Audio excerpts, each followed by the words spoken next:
ವಿಘ್ನೇಶ್ವರ ವಾಗ್ದೇವಿ ಲಲಿತಾ ಪರಮೇಶ್ವರಿಯ ಪಾದಕ್ಕೆ ನಮಸ್ಕಾರವನ್ನ ಮಾಡ್ತಾ, ಗುರು ಹಿರಿಯರನ್ನ ಆರಾಧ್ಯ ದೇವರನ್ನ ಮನಸ್ಸಲ್ಲಿ ಸ್ಮರಣೆಯನ್ನ ಮಾಡ್ತಾ ಇವತ್ತಿನ ತರಗತಿಯನ್ನ ಪ್ರಾರಂಭವನ್ನ ಮಾಡೋಣ.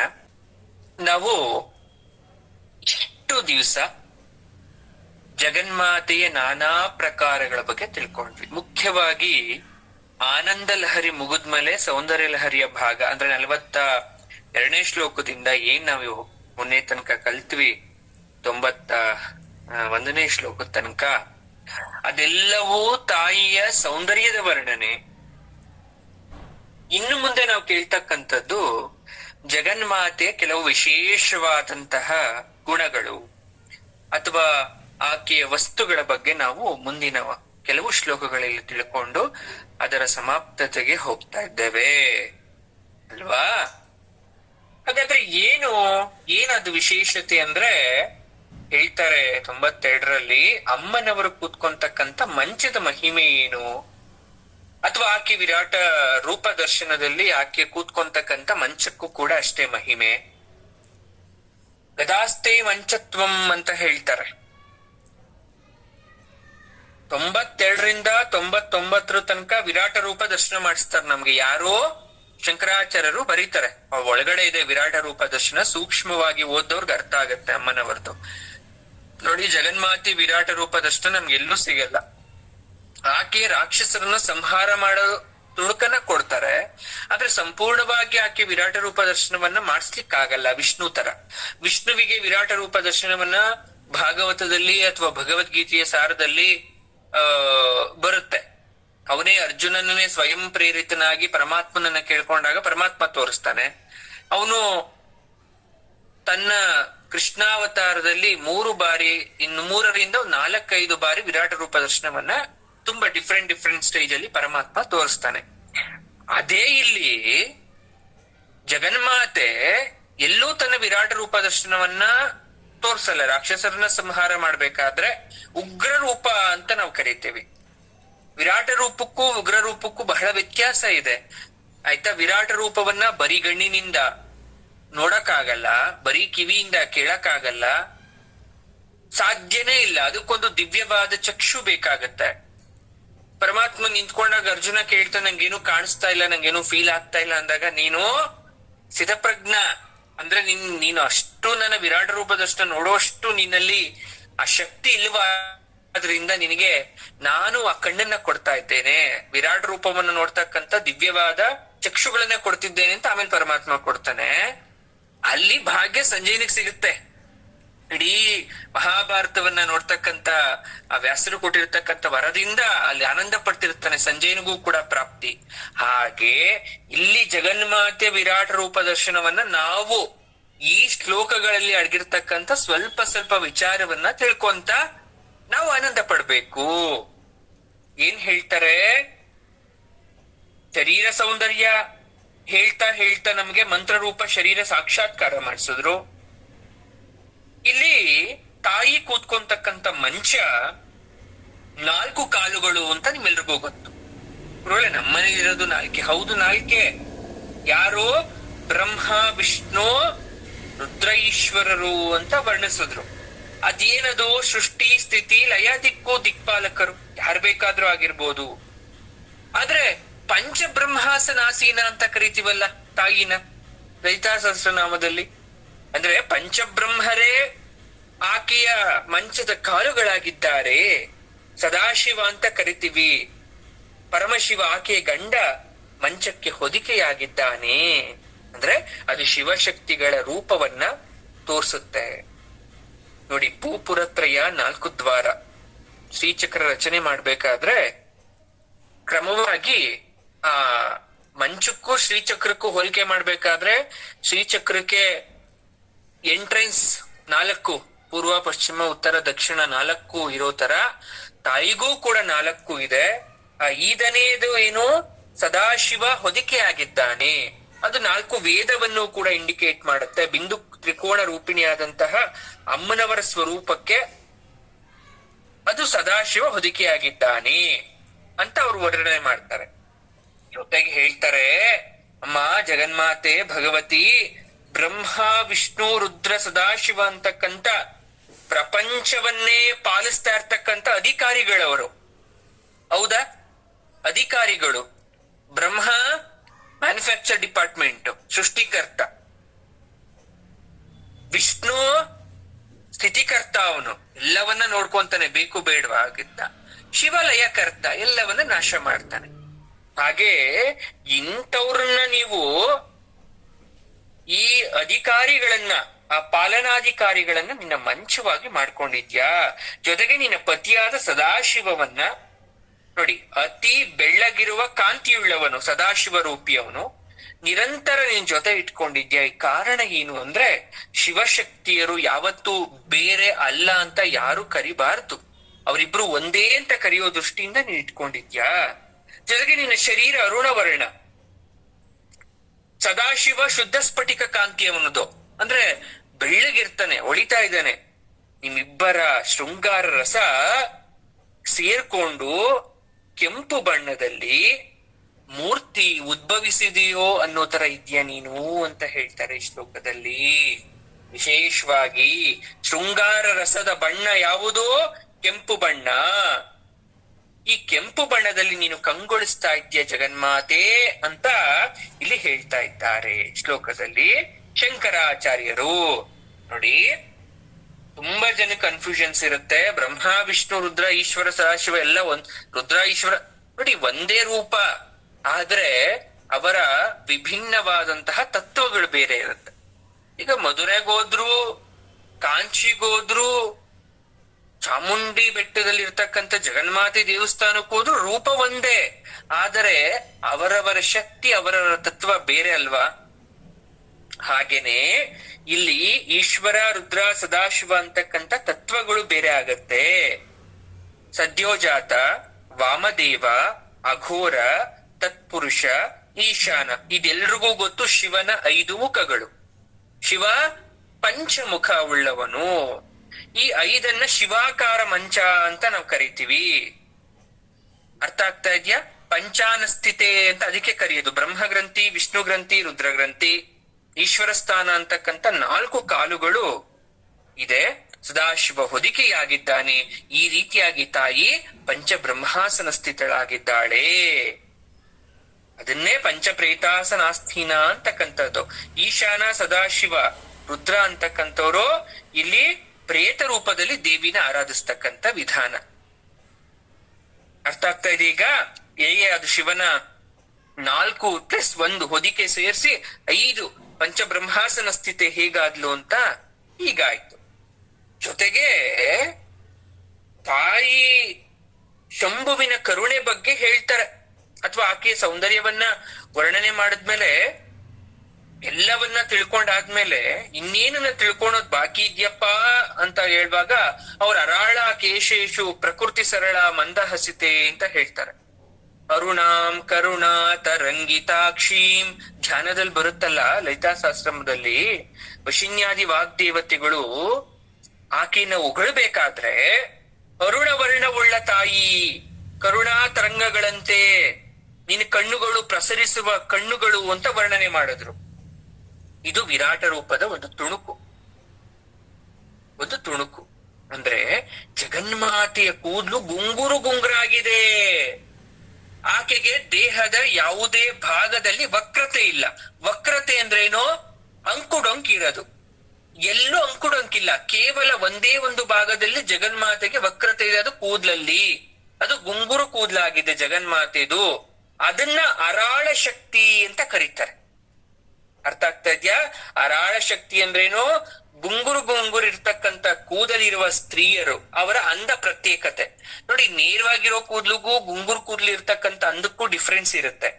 ಇಲ್ಲಿ ಜಗನ್ಮಾತೆಯನ್ನ ಅರಾಳ ಅಂತ ಕರೆದಿರೋದು ತಾಯಿಗೆ ಗುಂಗುರು ಕೂದ್ಲಿರೋದಕ್ಕೆ. ಅರ್ಥ ಆಗ್ತಾ ಇದ್ಯಾ? ಸಹಜವಾಗಿ ಜಗನ್ಮಾತೆಗೆ ಕುರುಳು ಕಪ್ಪು ಮೋಡಗಳು ಅಲೆ ಆಗಿ ಯಾವ ರೀತಿ ಆಕಾಶದಲ್ಲಿ ಚದುರಿದ್ಯೋ ಆ ರೀತಿ ಜಗನ್ಮಾತೆಯ ಕೂದಲುಗಳು ಏನಾಗಿದೆ? ಗುಂಗುರು ಕೂದಲಾಗಿದೆ. ಅದು ಅರಾಳ ಶಕ್ತಿ. ಆಕೆ ತುಟಿ ತೆರೆದಿದ್ರೂ ಕೂಡ ತೆರೆಯದ ಹಾಗೆ ಅಸನ್ಮುಖಿಯಾಗಿದ್ದಾಳೆ, ಹುಸಿನಗೆಯಲ್ಲಿದ್ದಾಳೆ, ಸ್ವಾಭಾವಿಕವಾಗಿ ಒಳ್ಳೆ ನಡತೆ ಆಕೆಗೆ, ಜಾಸ್ತಿ ನಗ್ತಾ ಇಲ್ಲ, ಜಾಸ್ತಿ ತುಂಬಾ ಶಾಂತವಾಗೂ ಇಲ್ಲ. ಆಕೆಯನ್ನು ನೋಡಿದ್ರೆ ಕೆಲವೊಬ್ರು ಹೇಳ್ತಾರೆ ಜಗನ್ಮಾತೆ ನಗ್ತಾ ಇದ್ದಾಳೆ, ಇನ್ನು ಕೆಲವೊಬ್ರು ಹೇಳ್ತಾರೆ ಇಲ್ಲ ತಾಯಿ ಮಂದಸ್ಮಿತೆ. ಹೀಗೆ ಒಬ್ಬೊಬ್ರು ಒಂದೊಂದ್ ರೀತಿ ಮಾಡ್ತಾರೆ. ಆಕೆಯ ಮನಸ್ಸು ಯಾವ ರೀತಿ ಅಂದ್ರೆ ಶಿರೀಷ ಪುಷ್ಪದಂತೆ ಅಂತ ಹೇಳ್ತಾರೆ.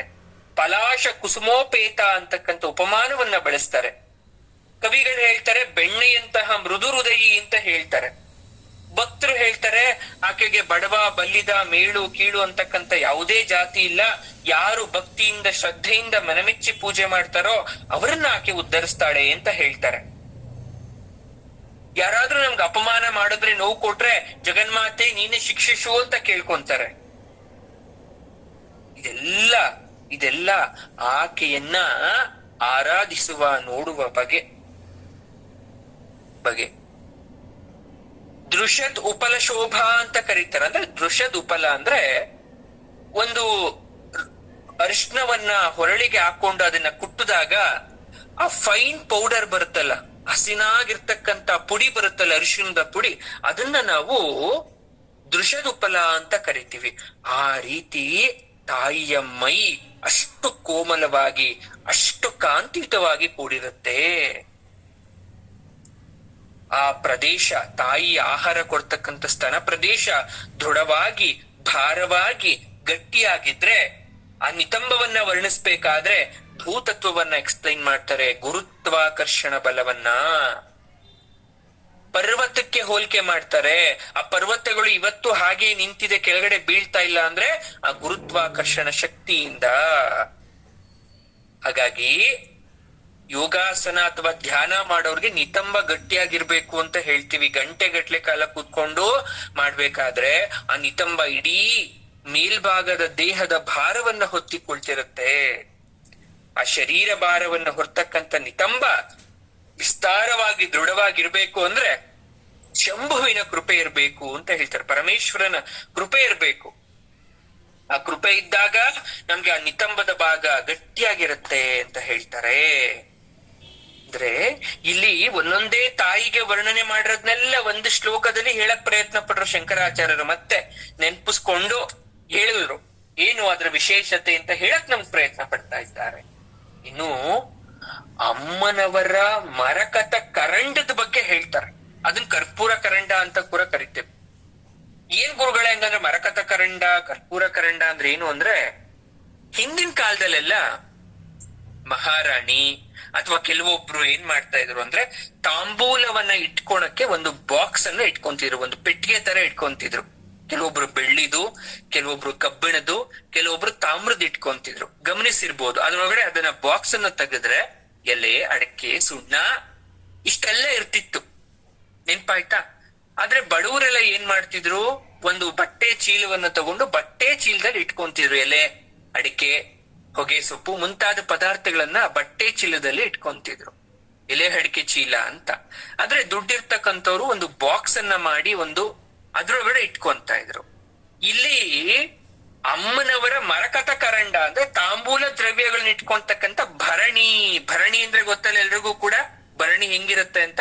ಒಂದು ಬಾಕ್ಸ್ ತರ ಇರೋದನ್ನ ನಾವು ಭರಣಿ ಅಂತ ಕರಿತೀವಿ. ಕಳಂಕ ಕಸ್ತೂರಿ ರಜನಿಕರ ಬಿಂಬಂ ಜಲಮಯಂ ಕಲಾಭಿ ಕರ್ಪೂರೈ ಮರಕತ ಕರಂಡಂ ನಿಬಿಡಿತಂ ಅಂತ ಅದ್ರ ಬಗ್ಗೆ ಹೇಳ್ತಾ ಇದ್ದಾರೆ. ಎಷ್ಟ್ ಚೆನ್ನಾಗಿದೆ ಅಂದ್ರೆ, ವಿರಾಟ ರೂಪ ದರ್ಶನವನ್ನ ಅವರು ಬೇರೆ ತರ ಮಾಡಿಸ್ತಾ ಇದ್ದಾರೆ. ನಿಮ್ಗೆ ಅರ್ಥ ಆಗ್ಬೇಕು. ತಾಯಿ ಸ್ನಾನ ಮಾಡ್ಬೇಕು. ಈಗ ನಾವು ಸ್ನಾನ ಮಾಡ್ತೀವಿ, ಅದೇ ತರ ಜಗನ್ಮಾತೆ ಕೂಡ ಸ್ನಾನ ಮಾಡ್ಬೇಕಲ್ವಾ? ಅವಳಿಗೊಂದು ತೊಟ್ಟಿ ಇದೆ, ಒಂದು ಪನ್ನೀರಿನ ತೊಟ್ಟಿ. ಅದ್ಯಾವುದು ಅಂದ್ರೆ ಮನಸ್ಸು. ಆ ಮನಸ್ಸೇ ಆಕೆಗೆ ಸ್ನಾನ ಮಾಡಿಸ್ತಕ್ಕಂಥ ಪನ್ನೀರಿನ ತೊಟ್ಟಿ. ಅದ್ ಹೇಗ್ ಗುರುಗಳ ಮನಸ್ಸಲ್ಲಿ ಹೇಗೆ ಸ್ನಾನ ಮಾಡಕ್ಕಾಗತ್ತೆ? ಭಕ್ತರ ಹೃದಯದಲ್ಲಿರ್ತಕ್ಕಂಥ ಭಕ್ತಿಯನ್ನು ಪನ್ನೀರಿನ ತೊಟ್ಟಿಯಲ್ಲಿ ತಾಯಿ ಸ್ನಾನ ಮಾಡ್ತಾಳಂತೆ. ನೋಡಿ, ನಮ್ ತೊಟ್ಟಿಲ್ ಬಂದ್ ಸ್ನಾನ ಮಾಡಕ್ಕಾಗಲ್ಲ. ನಾವು ಭಕ್ತಿ ಇಲ್ಲ ನಮ್ ತೊಟ್ಟಿಲಿ, ಅಥವಾ ನಾವು ಶುದ್ಧ ಆಗಿಲ್ಲ ನಮ್ ತೊಟ್ಟಿಲ್ ಬಂದ್ ಸ್ನಾನ ಮಾಡಕ್ಕೆ. ಯಾವಾಗ ನೀವು ಶುದ್ಧ ಆಗ್ತೀರಾ, ಯಾವಾಗ ನಿಮ್ಮಲ್ಲಿ ಶುದ್ಧವಾದಂತಹ ಭಕ್ತಿ ಇರುತ್ತೆ, ಆಗ ಜಗನ್ಮಾತೆ ಬಂದು ನಮ್ಮ ತೊಟ್ಟಿಯಲ್ಲಿ ಸ್ನಾನವನ್ನ ಮಾಡ್ತಾರೆ. ಅದು ಪನ್ನೀರ್ ಆಗತ್ತೆ. ಎಲ್ರು ನಿದ್ರೆ ಮಾಡೋ ಸಮಯದಲ್ಲಿ ಯೋಗಿಗಳು ನಿದ್ರೆ ಮಾಡಲ್ಲ. ಅವರು ನಿರಂತರ ಜಾಗರೂಕರಾಗಿರ್ತಾರೆ. ಪರಮಹಂಸರಾಗಿರ್ಬೋದು, ಅವಧೂತರಾಗಿರ್ಬೋದು, ಪರಿವ್ರಾಜಕ ಆಚಾರ್ಯರಾಗಿರ್ಬೋದು, ಮಹಾಭಕ್ತ ಶಿಖಾಮಣಿಗಳಾಗಿರ್ಬೋದು. ಅವ್ರು ಯಾಕೆ ನಿದ್ದೆ ಮಾಡಲ್ಲ ಅಂದ್ರೆ, ಆ ತಾಯಿ ರಾತ್ರಿ ಹೊತ್ತು ಚಂದ್ರ ಕಿರಣದಲ್ಲಿ ಸ್ನಾನ ಮಾಡ್ತಾಳಂತೆ. ಆಕೆಗೆ ಒಂದ್ ಸಮಯ ಇದೆ, ಚಂದ್ರನ ಕಿರಣ ಬೀಳ್ತಿರ್ಬೇಕು, ಅದ್ರಲ್ಲಿ ಸ್ನಾನ ಮಾಡ್ತಾಳೆ. ಅವರು ಧ್ಯಾನ ಮಾಡ್ತಾ ಕೂತ್ಕೊಂತಾರೆ. ನಾವೆಲ್ಲ ಮಲಗ್ಬಿಟ್ಟಿರ್ತೀವಿ ಹಯಾಗಿ. ಧ್ಯಾನ ಮಾಡ್ತಾ ಕೂತ್ಕೊಂಡು ತಾಯಿ ಬರುವಂತ ಸಮಯ ಆಯ್ತು ಚಂದ್ರ ಕಿರಣದಿಂದ ಸ್ನಾನ ಮಾಡ್ಲಿಕ್ಕೆ, ನಾನು ಧ್ಯಾನ ಸ್ಥಿತನಾಗಿ ನನ್ನ ಮನಸ್ಸನ್ನ ಜಾಗೃತಗೊಳಿಸಿ ಕೂತ್ಕೊಂಡಾಗ ತಾಯಿ ನನ್ನ ಮನಸ್ಸು ಅಂತಕ್ಕಂಥ ತೊಟ್ಟಿಯಲ್ಲಿ ಬಂದು ಸ್ನಾನವನ್ನ ಮಾಡಿ ಹೋಗ್ತಾಳೆ ಅನ್ನೋ ಉದ್ದೇಶದಿಂದ ಧ್ಯಾನ ಮಾಡ್ತಾ ಕೂತ್ಕೊಂತಾರೆ. ಇದೊಂದು ಕಾಲಸ್ವರೂಪ. ಅದಕ್ಕೆ ಆಕೆಯನ್ನ ಕಾಲಸ್ವರೂಪಿಣಿ ಅಂತ ಕರೆಯೋದು. ಚಂದ್ರಕಳೆ ಪಚ್ಚ ಕರ್ಪೂರದ ಶಕಲಗಳು, ಅವು ಆಕೆ ಏನ್ ಮಾಡ್ತಾಳೆ, ಅದನ್ನ ತಾಂಬೂಲ್ ಜೊತೆ ಹಾಕೊಂಡು ಹಗಿತಾಳೆ ಅಂತ ಹೇಳಿದ್ವಿ. ನಾನು ಮುಂಚೆನೂ ಹೇಳಿದ್ದೆ ಚಂದ್ರಶಕಲೆ ಅಂದ್ರೆ ಏನು ಅಂತ. ಚಂದ್ರನಿಗೆ ಒಂದೊಂದು ದಿವಸ ಒಂದೊಂದು ರೀತಿಯಾದಂತಹ ಕಲೆಗಳಿರುತ್ತೆ. ಕಲೆ ಅಂದ್ರೆ ಏನು, ನಾವು ಅನ್ಕೊಳೋ ಕಲೆಯಲ್ಲ, ಅದೊಂದು ಕಾಂತಿ, ಅದೊಂದು ಆಕಾರ, ಬಣ್ಣ. ಒಂದು ಕೋಳಿ ಮರಿ ತರ್ತೀರಾ, ದಿನೇ ದಿನೇ ದಿನೇ ಅದು ತಿಂದು ತಿಂದು ದಪ್ಪ ಆಗೋ ತರ 15 ದಿವಸ ಚಂದ್ರ ವೃದ್ಧಿ ಚಂದ್ರನಾಗಿ ಅಥವಾ ಕ್ಷೀಣ ಚಂದ್ರನಾಗಿ ಬದಲಾಗ್ತಾ ಹೋಗ್ತಾನೆ. ಹುಣ್ಣಿಮೆ ಅಥವಾ ಅಮಾವಾಸ್ಯೆ 2 ಪಕ್ಷಗಳಲ್ಲಿ ಆತ ತನ್ನ ಸೈಜನ್ನ, ಆಕಾರವನ್ನ ಬದಲಾಯಿಸ್ಕೊಳ್ತಾ ಹೋಗ್ತಾ ಇರ್ತಾನೆ. ಚಂದ್ರ ಮಂಡಲ ಅಂದ್ರೆ ಪಚ್ಚೆ ಕರಡಿಗೆ. ಯಾಕೆ, ಅಲ್ಲಿ ಚಂದ್ರ ಕಸ್ತೂರಿ ಅದ್ ಬೇರೆ ಬೇರೆ ರೀತಿಯಾದಂತಹ ಕಲೆಗಳಿದೆ. ಹಾಗಾಗಿ ಕೃಷ್ಣ ಪಕ್ಷ ಶುಕ್ಲ ಪಕ್ಷದಲ್ಲಿ ತಿಥಿ ದೇವತೆಗಳ ಬಗ್ಗೆ ಕೂಡ ನಾನು ನಿಮ್ಗೆ ಹೇಳಿದ್ದೆ, ನೆನ್ಪಿದ್ಯಾ? ಕೃಷ್ಣ ಪಕ್ಷಕ್ಕೂ ಬಹಳ ವ್ಯತ್ಯಾಸ ಇದೆ, ಶುಕ್ಲಕ್ಕೂ ಕೃಷ್ಣಕ್ಕೂ. ಅಲ್ಲಿ ಭರಣಿಯಲ್ಲಿ ಸುಗಂಧ ವಸ್ತುಗಳನ್ನ ತುಂಬ್ಕೊಂಡಿರ್ಬೇಕು. ಎರಡಕ್ಕೆ ಹಾಕೋಬೇಕು ಅಂದ್ರೆ ಎರಡಕ್ಕೆಗೆ ಏನೇನ್ ವಸ್ತುಗಳು ಬೇಕೋ ಅದು ಇಟ್ಕೊಬೇಕು. ಇನ್ನೊಂದು ವಿಚಾರ ಗೊತ್ತಿರ್ಲಿ, ಬ್ರಹ್ಮದೇವ ಏನ್ ಮಾಡ್ತಾನಂತೆ ಅಂದ್ರೆ, ಈ ಶುಕ್ಲ ಪಕ್ಷದಲ್ಲಿ ಅಮಾವಾಸ್ಯೆ ದಿವಸನೋ ಅಥವಾ ಹುಣ್ಣಿಮೆ ದಿವಸನೋ ತುಂಬಿಡ್ತಾನೆ ಒಂದ್ ಭರಣಿನ, ಚಂದ್ರನಲ್ಲಿ ಕಲೆ ತುಂಬ್ತಾನಂತೆ. ಅದಿನ್ನೇನು 15 ದಿವಸ ಖಾಲಿಯಾಗಿ ಮತ್ತೆ ಇನ್ನೊಂದು ಅಮಾವಾಸ್ಯೆನೋ ಹುಣ್ಣಿಮೆ ಬರುತ್ತಲ್ಲ, ಆಗ ಮತ್ತೆ ಬಂದು ತುಂಬ್ತಾನಂತೆ. ತಾಯಿ ಭರಣಿಯಿಂದ ಎತ್ಕೊಂಡ್ ತಿನ್ಕೊಂಡ್ ಖಾಲಿ ಆಗತ್ತೆ ಆಕೆ ಭರಣಿ ಕೂಡ. ಬ್ರಹ್ಮದೇವ ಅದಕ್ಕೆ ರೀಫಿಲ್ ಮಾಡ್ತಾ ಇರ್ತಾನೆ. ಹಾಗಾಗಿ ಚಂದ್ರನ ಕಾಂತಿ ಖಾಲಿ ಆಗ್ತಾ ಇರತ್ತೆ, ಮತ್ತೆ ಬರ್ತಾ ಇರತ್ತೆ ಅಂತ ಹೇಳ್ತಾರೆ. ನೋಡಿ, ಕೃಷ್ಣ ಪಕ್ಷದಲ್ಲಿ ಕಲಾಹೀನ ಆಗ್ತಕ್ಕಂಥ ಕಿರಣ ದೇವತೆ. ಕೃಷ್ಣ ಪಕ್ಷ ಅಂದ್ರೇನು, ಹುಣ್ಣಿಮೆಯಿಂದ ಅಮಾವಾಸ್ಯೆ ತನಕ. ಈಗ ಹುಣ್ಣಿಮೆ ಆಗತ್ತಾ, ಹುಣ್ಣಿಮೆ ಆದ ನೆಕ್ಸ್ಟ್ ಡೇ ಇಂದ ಮತ್ತೆ ಅಮಾವಾಸ್ಯೆ ಬರುತ್ತಲ್ಲ, ಅದನ್ನ ಕೃಷ್ಣ ಪಕ್ಷ ಅಂತೀವಿ. ಒಂದೊಂದ್ ದಿವಸ ಒಂದೊಂದ್ ತಿಥಿ ದೇವತೆಗಳಿರ್ತಾರೆ. ಕಲಾಹೀನ ಆಗ್ತಕ್ಕಂಥ ಕಿರಣ ದೇವತೆಗಳು ಅಂತ ಕರಿತೀವಿ. ಹಾಗಾಗಿ ನಾವು ಕೃಷ್ಣ ಪಕ್ಷದಲ್ಲಿ ಶುಭ ಕಾರ್ಯವನ್ನ ಮಾಡೋದಕ್ಕಿಂತ ಶುಕ್ಲ ಪಕ್ಷದಲ್ಲಿ ಜಾಸ್ತಿ ಮಾಡ್ತೀವಿ.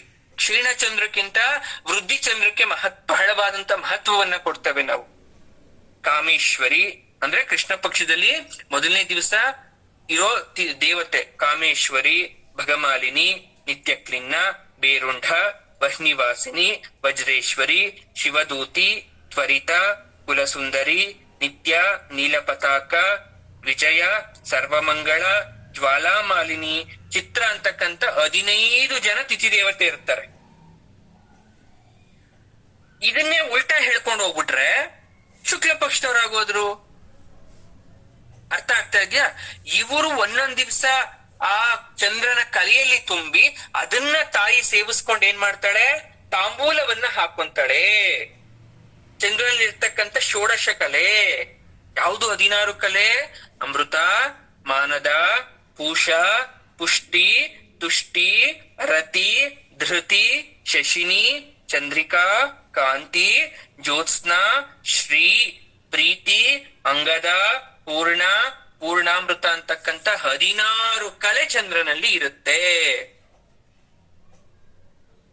ಅರ್ಥ ಆಗ್ತಾ ಇದ್ಯಾ? ಇನ್ನೊಂದ್ ರೀತಿ ಹೇಳ್ತಾರೆ ನೋಡಿ, ಜಗನ್ಮಾತೆ ದಿನ ತಾಂಬೂಲ ಹಾಕೊಂಡು ಅಗ್ದು ಅಗ್ದು ಅಗ್ದು ಚಂದ್ರ ತನ್ನ ಕಾಂತಿ ಕಳ್ಕೊಂಡ. ನೋಡಿ ಎಷ್ಟು ಚೆನ್ನಾಗಿದೆ. ಇವತ್ ಫುಲ್ ಮೂನ್ ಡೇ, ಇವತ್ತು ಹುಣ್ಣಿಮೆ, ಇವತ್ತು ತಾಯಿ ಇವತ್ತು ಸ್ವಲ್ಪ ತಾಂಬೂಲವನ್ನ ಹಾಕೋಬೇಕಾದ್ರೆ ಚಂದ್ರನ ಕಾಂತಿ ಕಳೆಯನ್ನ ತಗೊಂಡ್ಲು. ನಾಳೆ ಅಷ್ಟೇ ಚಂದ್ರ ಸ್ವಲ್ಪ ಚಿಕ್ಕದಾದ, ಅಗ್ದು ಅಗ್ದು ಅಗ್ದು ಅಮಾವಾಸ್ಯೆ ಬರುಷ ಚಂದ್ರನ ಕಾಂತಿ ಹೊರಟೋಯ್ತು. ಆಗ ಬ್ರಹ್ಮದೇವ ಮತ್ತೆ ಬಂದು ಚಂದ್ರನಿಗೆ ಕಾಂತಿ ಕೊಟ್ಟು ಮುಂದಕ್ಕೆ ಕರ್ಕೊಂಡು ಹೋಗ್ತಾನೆ ಅಂತ ಹೇಳ್ತಾರೆ. ಕಾರಣ ಆಕೆ ಕಾಲಸ್ವರೂಪಿಣಿ, ತನ್ನಲ್ಲಿ ಲೀನ ಮಾಡ್ಕೊಂತಾಳೆ ಚಂದ್ರಕಲೆಯನ್ನ. ಅರ್ಥ ಆಗ್ತಾ ಇದೆಯಾ? ಆಕೆಯ ತಾಂಬೂಲ ಭರಣಿಯಲ್ಲಿ ಏನೇನಿರುತ್ತೆ? ಹಿಂದಿನ ಕಾಲದಲ್ಲಿ ಕಸ್ತೂರಿ, ಕಪ್ಪು, ಕೆಂಪು ಇದೆಲ್ಲ ಮಣ್ಣಲ್ಲಿ ಇರ್ತಿತ್ತು. ಹಾಗಾಗಿ ಈ ಮಗುವನ್ನ ಹೊಟ್ಟೆಲಿ ಇಟ್ಕೊಂಡಾಗ ಕೆಲವೊಬ್ರು ಹೆಣ್ಮಕ್ಳಿಗೆ ಮಣ್ಣು ತಿನ್ನೋ ಆಸೆ ಆಗ್ತಾ ಇತ್ತು. ಅದರಿಂದ ಕಾರಣ ಏನು ಅಂದ್ರೆ ಆ ಮಣ್ಣಿನಲ್ಲಿರ್ತಕ್ಕಂಥ ಕಸ್ತೂರಿ, ಕಪ್ಪು ಮತ್ತು ಕೆಂಪು ಮಿಶ್ರಿತವಾದಂತಹ ಸುವಾಸನೆ ಅವರನ್ನ ಆಕರ್ಷಿತರನ್ನಾಗಿ ಮಾಡ್ತಾ ಇತ್ತಂತೆ. ಯಾಕಂದ್ರೆ ಆ ಮಣ್ಣಲ್ಲೂ ಕೂಡ ಒಂದು ಎನರ್ಜಿ ಇರುತ್ತೆ, ಒಂದು ಶಕ್ತಿ ಇರುತ್ತೆ, ಒಂದು ಕಾಂತಿ ಇರುತ್ತೆ. ಆ ರೀತಿಯಾಗಿ ಆಸೆಯಾಗಿ ಯಾವ ಹೆಣ್ಮಕ್ಳು ಮಣ್ಣನ್ನ ತಿಂತಿದ್ರು ಅವ್ರು ಹುಟ್ಟಕ್ಕಂತ ಮಕ್ಕಳು ಕಾಂತಿಯುತವಾಗಿ ಹುಡ್ತಾರೆ ಅಂತಕ್ಕಂತ ಒಂದು ಮಾತದು. ಇಟ್ಕೊಂಡು ಅಗಿತಾ ಇದ್ರು ಅವರು ಅದನ್ನ. ಆದ್ರೆ ಅವ್ರಿಗೆ ಯಾವುದೇ ರೀತಿಯಾದಂತಹ ಸೈಡ್ ಎಫೆಕ್ಟ್ ಆಗ್ತಿರ್ಲಿಲ್ಲ. ಯಾಕಂದ್ರೆ ಆ ಕಾಂತಿ ಅವರ ದೇಹ ಸೇರ್ಬೇಕು ಅಂತ ಮನಸ್ಸು ಬಯಸಿದಾಗ ಮಾತ್ರ ಆ ರೀತಿಯಾದಂತ ಬೌಕೆ ಆಗ್ತಾ ಇತ್ತು. ಇಲ್ಲಿ ಜಗನ್ಮಾತೆ ಬಳಸ್ತಾರೆ. ಅದಕ್ಕಿಂತ ಮುಂಚೆ ನಾವು ಮನೆಯಲ್ಲೆಲ್ಲ ಬಳಸ್ತೀವಿ.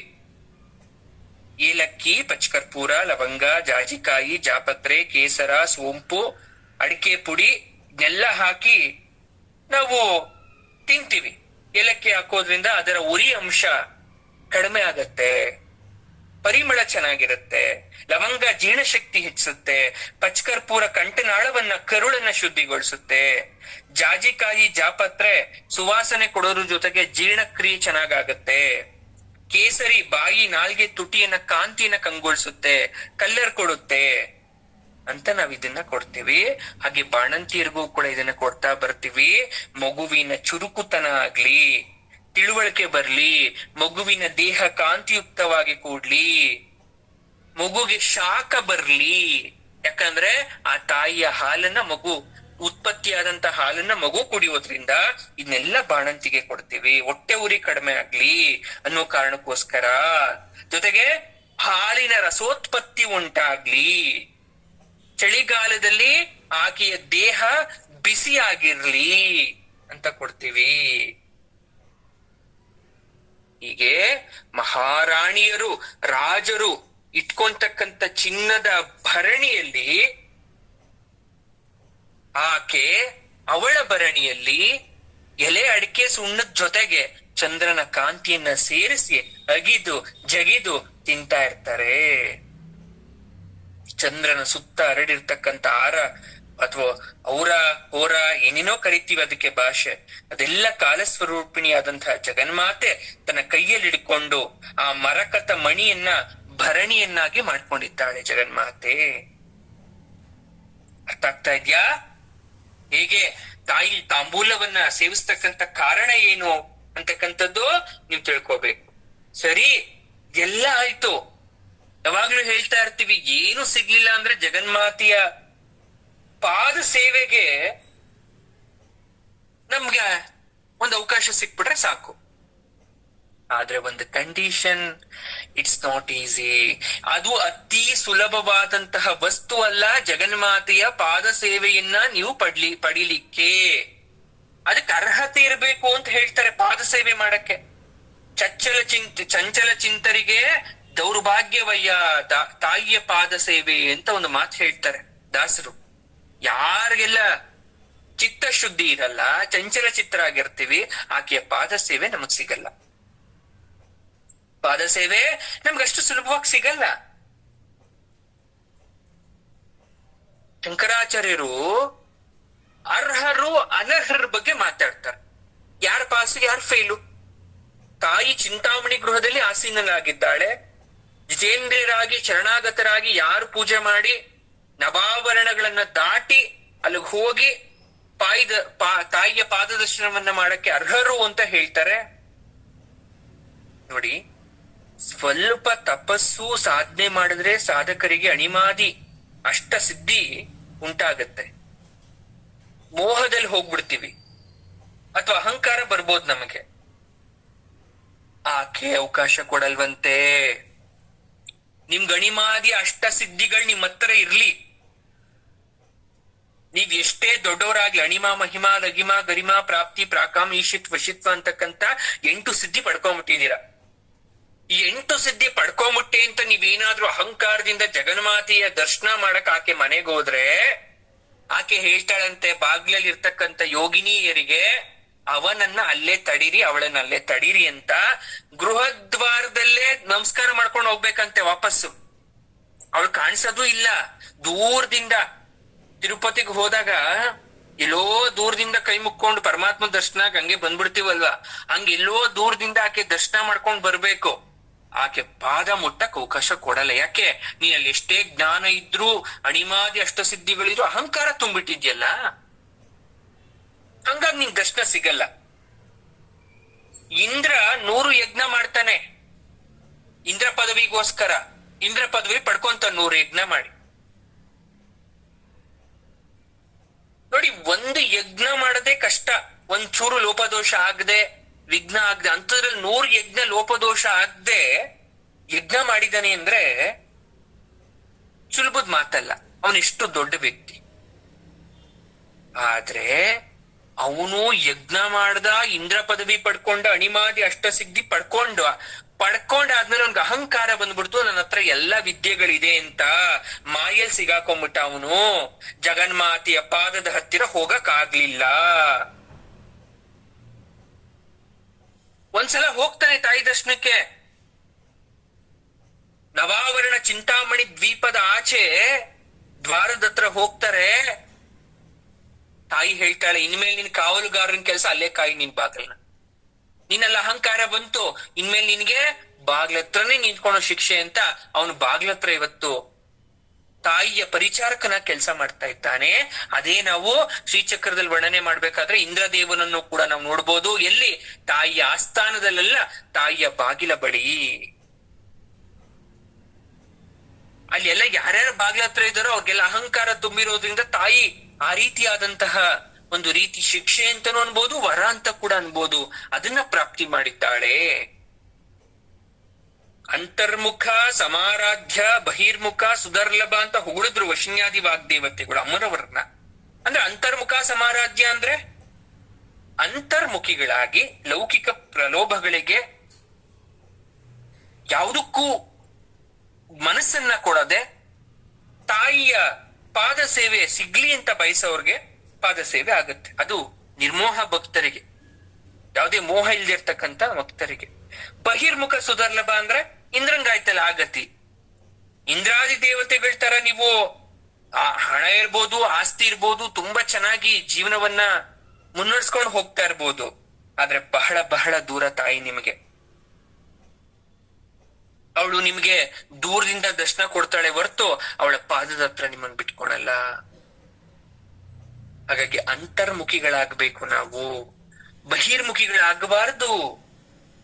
ಚಚ್ಚಲ ಚಿಂತರಾಗಿ ನಾವು ಚಂಚಲತೆಯನ್ನು ಹೊಂದ್ಬಿಟ್ರೆ ಅಂತಃಪುರವನ್ನ ಪ್ರವೇಶ ಮಾಡಕ್ಕಾಗದೆ ಬಾಗಿಲು ನಿಂತ್ಕೊಂಡ್ರು ಯಾವ ಅಣಿಮಾದಿ ಅಷ್ಟ ಸಿದ್ಧಿ ಇದ್ರು ಏನ್ ಬಂತು ಪ್ರಯೋಜನ?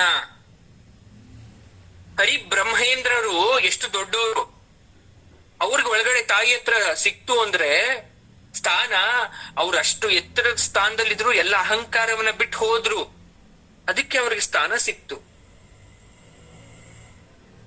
ಯಾರೋ ಗೊತ್ತಿಲ್ದಿರ್ತಕ್ಕಂಥ ವಶಿನ್ಯಾದಿ ವಾಗ್ದೇವತೆಗಳು ಜಗನ್ಮಾತೆ ಹತ್ರ ಇದ್ದಾರೆ. ಸಾಮಾನ್ಯವಾದ ವಶಿನ್ಯಾದಿ ವಾಗ್ದೇವತೆಗಳು ಅಂದ್ರೆ ಅವರ ಭಕ್ತಿಯಿಂದ ನಮ್ಗೆ ಕಡೆಯಲ್ಲಿ ಅರ್ಥ ಆಗೋಯ್ತು. ನಮ್ಮ ಹತ್ರ ಎಷ್ಟೇ ಹಣ ಆಸ್ತಿ ಇದ್ರು, ಪದವಿ ಇದ್ರೂ ಕೂಡ ನಮಗೆ ಸಾಮಾನ್ಯವಾದ ಭಕ್ತಿ, ನಿರ್ಮಲವಾದ ಭಕ್ತಿನೇ ದೊಡ್ಡದು. ಜಗನ್ಮಾತೆ ನಮ್ಮ ಹಣ ಆಸ್ತಿ ಐಶ್ವರ್ಯವನ್ನ ನೋಡಿ ಅಳಿಯಲ್ಲ, ನಮ್ಮ ಭಕ್ತಿಯನ್ನ ನೋಡಿ ಅಳಿತಾಳೆ ಅಂತ. ಇದೇ ನಮ್ಗೆಲ್ರಿಗೂ ಉತ್ತಮ ಉದಾಹರಣೆ. ಶ್ರೀಚಕ್ರದ 17, 18ನೇ ಪ್ರಕಾರದಲ್ಲಿ ವಿಷ್ಣು ನಿವಾಸ 16, 17 ಬ್ರಹ್ಮನಿವಾಸ, 14, 15 ಇಂದ್ರಾದಿ ಲೋಕಪಾಲಕರ ಸ್ಥಾನ. ಎಲ್ಲರೂ ತಾಯಿ ಸೇವೆಗೆ ಅವರವ್ರ ಸ್ಥಾನದಲ್ಲಿ ಇರ್ತಾರೆ. ಆದ್ರೆ ದೇವಸ್ಥಾನದ ಗರ್ಭಗುಡಿ ಒಳಗ್ ಸೇವೆ ಮಾಡೋದಕ್ಕೂ ದೇವಸ್ಥಾನದ ಬಾಗ್ಲಲ್ಲಿ ನಿಂತ್ಕೊಂಡು ನಾವು ಸೇವೆ ಮಾಡೋದಕ್ಕೂ ಬಹಳ ವ್ಯತ್ಯಾಸ ಇದೆ. ಬಹಳ ವ್ಯತ್ಯಾಸ. ನವನೀತ ಸೇವೆ ಮಾಡ್ತೀವಿ ತಿರುಪತಿಲಿ, ನಾವೇ ಕೈಯಾರ ಬೆಣ್ಣೆ ಕರೆದು ಪರಮಾತ್ಮನಿಗೆ ತಗೊಂಡು ಹೋಗಿ ನಾವು ಮಾಡಿದಂತ ಬೆಣ್ಣೆ ಅರ್ಪಿಸೋದಕ್ಕೂ, ಆ ನವನೀತ ಸೇವೆ ಮಾಡ್ಬೇಕಾದ್ರೆ ನವನೀತದ ಮೇಲೆ ಛತ್ರಿ ಹಿಡ್ಕೊಂಡು ಹೋಗೋದಕ್ಕೂ ವ್ಯತ್ಯಾಸ ಇದೆ. ಎರಡೂ ಭಗವಂತನ ಸೇವೆನೆ. ಆದ್ರೆ ಯಾರ್ದ ಹತ್ರ ಆಯ್ತು ಅನ್ನೋದು ಬಹಳ ಬಹಳ ಮುಖ್ಯ ಆಗತ್ತೆ. ಭಕ್ತಿ ಅದೊಂದೇ. ಇಷ್ಟೆಲ್ಲ ಇದ್ರು ಆಕೆ ಪಾತಿವ್ರತ್ಯವನ್ನ ಹೇಳ್ತಾರೆ. ಎಂತಹ ಪಾತಿವ್ರತ್ಯ ಅವಳ್ದು ಅಂತ ಶಂಕರರು ಏನಂತ ಹೇಳ್ತಾರೆ? ಸರಸ್ವತಿ, ವೀಣಾವಾಣಿಯಾದಂತಹ ಸರಸ್ವತಿ ಅವಳು ಅಂದವನ್ನ, ಅವಳ ಸಂಗೀತವನ್ನ ನೋಡಿ ಗರ್ವದಿಂದ ಹೇಳ್ಕೊಂತಾರೆ. ಏನಂತ? ಬ್ರಹ್ಮದೇವ್ ವಾಣಿ ನನ್ನ ರಾಣಿ ಅಂತ. ವಿಷ್ಣುವನ್ನ ನೋಡಿ ಧನವಂತರು ಹೇಳ್ತಾರೆ ಲಕ್ಷ್ಮೀಪತಿ ನೀನು ಅಂತ. ಲಕ್ಷ್ಮೀಪತಿ ಅಂದ್ರು ಪರಮಾತ್ಮನನ್ನ. ಆದ್ರೆ ಯಾರೂ ಕೂಡ ಪಾರ್ವತಿ ಪತಿ ಅಂತ ಹೇಳಲಿಲ್ಲ. ಶಿವ ಪಾರ್ವತಿ ಅಂತೀವಿ ಹೊರತು ಪಾರ್ವತಿ ಶಿವ ಅಥವಾ ಪಾರ್ವತಿ ಪತಿ ಅಂತ ಎಲ್ಲೂ ಹೇಳ್ತಾ ಇಲ್ಲ. ಯಾವ ಯುಗದಲ್ಲೂ ಯಾರು ಹೇಳಲಿಲ್ಲ. ಮಹಾದೇವನ ಮಡದಿ ಅಂತ ಆಕೆಯನ್ನ ಇವರನ್ನ ಬೇರೆ ಮಾಡ್ಲಿಲ್ಲ. ಜಗತಾಫ್ ಪಿತರು ಒಂದೇ, ಪಾರ್ವತಿ ಪರಮೇಶ್ವರರು ಅಂದ್ವಿ. ಯಾಕೆ ಅವನನ್ನ ವಾಣಿಪತಿ ಅಂದಾಗೆ, ಲಕ್ಷ್ಮೀಪತಿ ಅಂದಾಗೆ ಯಾಕೆ ಪರಮಾತ್ಮನ ಪಾರ್ವತಿಪತಿ ಅಂದಿಲ್ಲ? ಕಾರಣ ಏನು ಅಂದ್ರೆ ಸರಸ್ವತಿ ಜಡಸ್ವರೂಪಳು. ಅವಳು ಬಹು ಕಷ್ಟವಾದ ಸಾಧನೆಯಿಂದ ಒಲಿಸ್ಕೋಬೇಕು. ಅಕ್ಷರ ಜ್ಞಾನ, ವಿದ್ಯೆ, ಕವಿತ್ವ ರಚನೆ ಸುಮ್ನೆ ಸರಸ್ವತಿ ಕೊಡಲ್ಲ. ಬ್ರಹ್ಮದೇವನ್ಗೆ ಅದ್ ಗೊತ್ತಿತ್ತು. ಹಂಗಾಗಿ ಆತನ ಅಸ್ತಿತ್ವವನ್ನ ಸರಸ್ವತಿ ಕೊಟ್ಟ, ವಾಣಿಪತಿಯಾದ. ಲಕ್ಷ್ಮೀದೇವಿ ಅತಿ ಚಂಚಲೆ. ವಿಷ್ಣುವಿನ ಹತ್ತಿರ ನಿರಂತರವಾಗಿ ನಿಲ್ಲೋದು ಅಥವಾ ಒಬ್ಬರ ಭಕ್ತರ ಮನೆಯಲ್ಲಿ ನಿಲ್ಲೋದು ಆಕೆಗೆ ಸಾಧ್ಯ ಇಲ್ಲ. ಮಹಾವಿಷ್ಣು ಬಹಳ ಚೆನ್ನಾಗಿ ಗೊತ್ತಾಯ್ತು, ನಾನು ಅವಳಲ್ಲಿ ಲೀನ ಆದ್ರೆ ಅಥವಾ ನನ್ನನ್ನ ಆಕೆ ಕೈ ಕೊಟ್ರ ಅಸ್ತಿತ್ವವನ್ನ, ಆಕೆ ಜೊತೆ ನಾನು ಇರ್ಬೋದು ಅಂತ ಲಕ್ಷ್ಮೀಪತಿ ಆಗೋದ. ಯಾರು ಸ್ವಲ್ಪ ತಪಸ್ ಮಾಡಿದ್ರೆ ಅವ್ರಿಗೆ ಅರ್ಹತೆ ಇದೆಯೋ ಅನರ್ಹತೆ ಇದೆಯೋ ಗೊತ್ತಿಲ್ಲ, ಹೋಗ್ಬಿಡ್ತಾಳೆ ತಾಯಿ ಲಕ್ಷ್ಮಿ. ಅದೇ ಜಗನ್ಮಾತೆ ಯೋಚನೆ ಮಾಡಿದ್ಲು, ಆದಿಶಕ್ತಿ ನನ್ಗೆ ಶಿವನ ಪಟ್ಟನೂ ಬೇಡ, ಶಿವನಿಗಿಂತ ದೊಡ್ಡವರಾಗ್ತಕ್ಕಂತ ಅಧಿಕಾರ ಬೇಡ, ಸದಾ ಅವನ ಜೊತೆ ನಾನು ಇರ್ಬೇಕು, ಯಾರು ನಮ್ಮಿಬ್ಬರನ್ನು ಬೇರೆ ಮಾಡಬಾರ್ದು, ಯಾರು ಹೆಚ್ಚಲ್ಲ ಕಡಿಮೆ ಅಲ್ಲ ಅಂತ ಮಹಾದೇವನ ಅರ್ಧ ಶರೀರದಲ್ಲಿ ಸ್ಥಾನವನ್ನ ಪಡಿತಾಳೆ. ಆತನ ಶರೀರದಲ್ಲಿರ್ತಕ್ಕಂಥ ಬೂದಿಯನ್ನ ತನ್ನ ವಿಭೂತಿ ಅಂದ್ರೆ ಐಶ್ವರ್ಯ ಅಂತ ಭಾವಿಸ್ತಾಳೆ. ಆ ಸ್ವಾಮಿಯ ಸರ್ಪಗಳೇ ನನ್ನ ಆಭರಣ ಅಂತ ಭಾವಿಸ್ತಾಳೆ. ಈ ಪಿಶಾಚ ಗಣಗಳೇ ನನ್ನ ಪರಿವಾರ ಅಂತ ಭಾವಿಸಿ ಆಧರಿಸ್ತಾಳೆ. ಈ ಕೈಲಾಸ ಹಿಮದಿಂದ ತುಂಬಿರ್ತಕ್ಕಂಥ ಕೈಲಾಸ ವಾಸವೇ ನನಗೆ ಮಹಾ ಸೌಭಾಗ್ಯ ಅಂತ ಅನ್ಕೊಂತಾಳೆ. ಈ ಜಟಾಜೂಟಧಾರಿ, ಕಪಾಲಧಾರಿ, ಸ್ಮಶಾನವಾಸಿ ನನ್ನ ಗಂಡ ಆಗಿದ್ರೂ ಪರವಾಗಿಲ್ಲ, ಇವನೇ ನನ್ನ ಪಂಚ ಪ್ರಾಣ ಅಂತ ಅನ್ಕೊಂತಾಳೆ. ಹಂಗಾಗಿ ಶಿವಶಕ್ತಿಯರಾಗಿ ಒಬ್ರಲ್ಲೊಬ್ರು ಲೀನವಾಗಿ ಹೋಗ್ಬಿಟ್ರು. ಪಾರ್ವತಿ ಪತಿ ಅಂತ ಎಲ್ಲೂ ಹೇಳ್ಕೊಂಡ್ಲಿಲ್ಲ. ಹೇಳ್ಬಿಟ್ರೆ ಕಣ್ಣಿಂಗ್ ಹೋಗ್ಬಿಡುತ್ತೆ ಅಂತ ಹೇಳ್ತಾರೆ. ಉಮಾಶಂಕರ ಅಂತ ಕರಿತೀವಿ, ಪಾರ್ವತಿ ಲೋಲ ಅಂತ ನಾವೆಲ್ಲೂ ಕರೀಲಿಲ್ಲ. ಶಿವ ಶಿವೆ ಅಂತ ಕರಿತೀವಿ, ಭವಾನಿ ಅಂತ ಕರಿತೀವಿ, ಭವನ ಹೆಂಡತಿ ಭವಾನಿ, ಸರ್ವೇಶ್ವರ ಸರ್ವೇಶ್ವರಿ ಅಂತ ಕರಿತೀವಿ ನೋಡಿ. ಹೀಗೆ ಅವರಿಬ್ಬರ ಬಾಂಧವ್ಯ. ಕುರುವಕ ಗಿಡ ಅಂದ್ರೆ ಗೋರಂಟಿ ಗಿಡ ಆಲಿಂಗನವನ್ನ ಮಾಡ್ಕೊಂಡ್ರೆ ಒಂದು ನಂಬಿಕೆ. ಏನ್ ನಂಬಿಕೆ ಅಂದ್ರೆ ಮದುವೆ ಆಗ್ಲಿಲ್ಲ ತುಂಬಾ ದಿವಸದಿಂದ ಅಂದ್ರೆ, ಅಥವಾ ಆಲಸ್ಯ ತುಂಬಿದ್ರೆ ಮದುವೆಗೆ ಒಪ್ತಾ ಇಲ್ಲ ಅಂದ್ರೆ ಈ ಕುರುವಂಗಿ ಗಿಡವನ್ನ ತಬ್ಬಕೋ ಅಂತ ಹಿರಿಯರು ಹೇಳ್ತಿದ್ರಂತೆ ಅವಾಗ. ಅಂದ್ರೆ ಗೋರಂಟಿ ಗಿಡವನ್ನ ಯಾಕೆ ಯಾಕೆ ಅಂದ್ರೆ ಗೋರಂಟಿ ಸೊಪ್ಪು ಅರ್ದು ನಾವು ಕೈಗೆ ಹಚ್ಕೊಂಡು ಹಂಗೈ ಕೆಂಪು ಮಾಡ್ಕೊಂಡು ನಮ್ ಮಾಂಗಲ್ಯ ಭಾಗ್ಯ ಸ್ಥಿರವಾಗಿರ್ಬೇಕು, ಜೊತೆಗೆ ಆರೋಗ್ಯ ಸುಧಾರಿಸ್ಬೇಕು ಅಂತ ಮಾಡ್ತೀವಿ. ಆ ಗೋರಂಟೆಯಲ್ಲಿ ಇರ್ತಕ್ಕಂಥ ಬಣ್ಣ ಹೆಣ್ಣಿನ ಮೈಗೆ ಅದರ ಗಾಳಿ ಸೋಕ್ತಾಗ ಆಕೆಯಲ್ಲಿ ಕನ್ಯತ್ವ ಹೆಚ್ಚಿ, ಆಕೆಯ ಸ್ತ್ರೀ ಶಕ್ತಿ ಹೆಚ್ಚಿ, ಆಕೆ ವಿವಾಹ ಆಗಕ್ಕೆ ದಾರಿ ಆಗುತ್ತೆ ಅನ್ನೋ ಒಂದು ನಂಬಿಕೆ. ಇದ್ ಯಾಕೆ ಹೇಳ್ತಿದೀನಿ ಅಂತ ಹೇಳ್ತೀನಿ ನಿಮ್ಗೆ. ನೋಡಿ, ಆಷಾಢ ಮಾಸದಲ್ಲಿ ಈಗ್ಲೂ ಕೂಡ ಬಹಳ ಜನ, ವಿಶೇಷವಾಗಿ ಆಷಾಢ ಮಾಸದಲ್ಲಿ ನಾವು ಮದ್ವೆ ಇದ್ರೆ ಏನಾದ್ರೂ ಕಾರ್ಯಕ್ರಮ ಇದ್ರೆ ಹಚ್ಕೊಂತೀವ, ಆದ್ರೆ ಅದಕ್ಕೆ ಹಚ್ಕೊಳಕ್ಕೆ ಅಂತಾನೆ ಒಂದು ವಿಶೇಷವಾದಂತ ಮಾಸ ಇದೆ. ಗೋರಂಟಿ ಹಚ್ಚೋ ಮಾಸ ಯಾವುದು ಅಂದ್ರೆ ಆಷಾಢ ಮಾಸ. ಆಷಾಢ ಮಾಸದಲ್ಲಿ ನಾವು ಗೋರಂಟಿಯನ್ನ ಹಚ್ತೀವಿ. ಅದಕ್ಕೂ ಒಂದು ಕತೆ ಇದೆ, ಅದೀಗ ಬೇಡ. ನಿಮಗೆ ರಕ್ಷಣೆಯನ್ನ ಕೊಡ್ಲಿಕ್ಕೆ, ನಿಮ್ಮ ಚಯೋಪಚಯ ಕ್ರಿಯೆ ಜೊತೆಗೆ ದೇಹದ ನಿರೋಧಕ ಶಕ್ತಿಯನ್ನ ಹೆಚ್ಚಿಸ್ಲಿಕ್ಕೆ ವಿಶೇಷವಾಗಿ ಅದನ್ನ ಮಾಡ್ತೀವಿ. ಇದನ್ ಯಾಕೆ ಹೇಳ್ದೆ ಅಂದ್ರೆ, ಲಕ್ಷ್ಮೀ ನಿಲಯ ಅಂತ ಕರಿತೀವಿ ಅಂಗೈಗೆ. ಅಂಗೈಗೆ ಗೋರಂಟಿಯನ್ನ ಹಚ್ಚಿ ಅಲ್ಲಿ ಲಕ್ಷ್ಮೀ ನಿವಾಸ, ಕೈ ತುಂಬಾ ಚೆನ್ನಾಗಿದೆ ಅಂತ ಲಕ್ಷ್ಮಿ ಬರ್ಬೋದು ನಮಗೆ.